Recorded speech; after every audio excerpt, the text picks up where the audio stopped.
এজাহাৰখন দিব লগা হ'ল কাৰণ এগৰাকী মানসিক ৰোগী বুলি ভাবি আচলতে ইমান দিনে কথাবোৰ অলপ আওকাণ কৰা হৈছে কাৰণ আমি বিচাৰিছিলোঁ আমি কনচিডাৰ কৰি যিটো মূল কেছ চলি আছে এতিয়া ন্যায়ালয়ত আছে জুবিন গাৰ্গৰ সেই কেছটোত আমি আচলতে বেছি কনচিডাৰ কৰি আমি এই কথাবোৰ যিবোৰ ডিষ্ট্ৰেক্টিং কথা সেইবোৰত আমি বহুত মনোযোগিত নাছিলোঁ কিন্তু সহ্যৰ এটা সীমা এজন ব্যক্তি আমাক এৰি গুচি গৈছে তেওঁ সেইজন ব্যক্তি সকলো অসমৰ মানুহে সকলোৱে জানে অসমীয়াই জানে অসমে জানে গোটেই বিশ্বই জানে যে জুবিন গাৰ্গে অসমৰ সমাজ সংস্কৃতি আৰু নতুন প্ৰজন্মৰ বা যিকোনো ক্ষেত্ৰতে কি দি থৈ গৈছে সেইজন ব্যক্তিক কোনো কথা নাই বতৰা নাই অভদ্ৰ অশালীন অভদ্ৰ ভাষাৰে দিনে ৰাতিয়ে তেওঁলোকৰ কটু মন্তব্য চৰিত্ৰ হননলৈকে ইমান মানে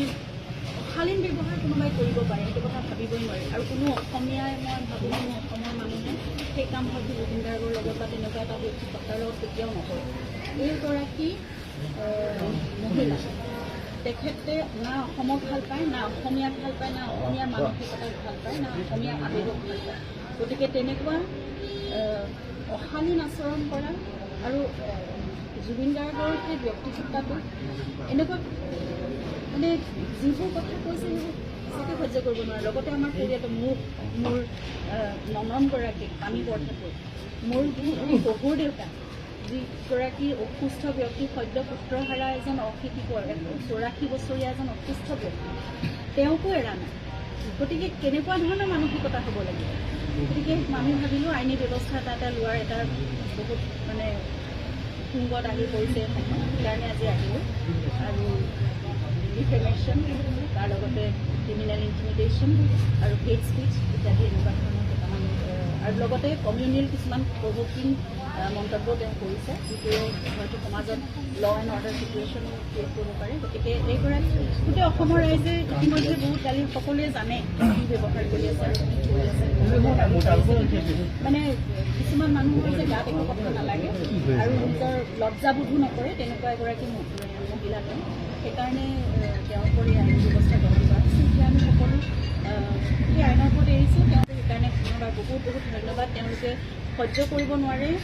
আমি যেনেকৈ পৰা নাই তেওঁলোকেও নোৱাৰে কাৰণ জুবিন সকলোৰে ঘৰৰ আছে সকলোৰে মৰমৰ সকলোৰে আবেগ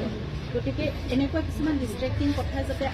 আমাৰ মূল যিটো কেছ চলি আছে সেইটোৰ পৰা ডিষ্ট্ৰেক্ট নকৰে যাতে সেই কথাটো আমাৰ ঘৰখনে অকল নহয় গোটেই অসমৰ ৰাইজ যাতে আমাৰ লগত থাকে আৰু সেই কথাটোকে বেছি গুৰুত্ব প্ৰদান কৰি উচিত ন্যায় পোৱাটো সেই দিশত আমি যাতে আগবাঢ়োঁ এই ডিষ্ট্ৰেক্টিং এলিমেণ্টবোৰ কিন্তু একেবাৰে সিপাৰে হয়তো উঠালি আৰু এটা কথা সুধিব বিচাৰিছোঁ যে ইয়াৰ আগতে কিন্তু তেওঁ জেল গৈছে এনেকুৱা ধৰণৰ বিৰূপ মন্তব্য কৰি ইয়াৰ পূৰ্বে 2 বছৰ পূৰ্বে তেখেতৰ হিষ্ট্ৰী নাজানো হয় আৰু মই তেখেতক কেতিয়াবাই ব্লক কৰি থৈছোঁ গতিকে সেই মানুহগৰাকীক মই সাধাৰণতে দেখি নাথাকোঁ কিন্তু অন্য মানুহে মানে আনৰ পৰা মই দেখি আছোঁ ইমান সাহস কেনেকৈ পাইছিল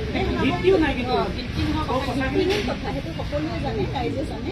ইমান সাহস কেনেকৈ পাইছে গতিকে গোটেই অসমবাসী আছে গোটেই সেই শক্তি আমাৰ লগত আছে ন সেইকাৰণে আমি যিখিনি শক্তি যিখিনি সাহস লৈ আমি আগবাঢ়ি আহিব পাৰোঁ আমি সত্যত আছোঁ আমি কি কৰিছোঁ আমি কি নকৰিছোঁ সেয়া গোটেই অসমে জানে জুবিন গাৰ্গ কেনেকুৱা এজন ব্যক্তিগতা তেওঁ আজিলৈকে কি কাম কৰিলে সেয়া গোটেই অসমে জানে গতিকে মই সেইকাৰণেই কৈছোঁ যে অসমীয়া মানুহৰ মানসিকতা অসমীয়া মানুহৰ আৱেগক বুজি নোপোৱা এগৰাকী তেওঁ অসমীয়া নহয় আচলতে তেওঁ অসমৰ এগৰাকী শত্ৰুৱে হয়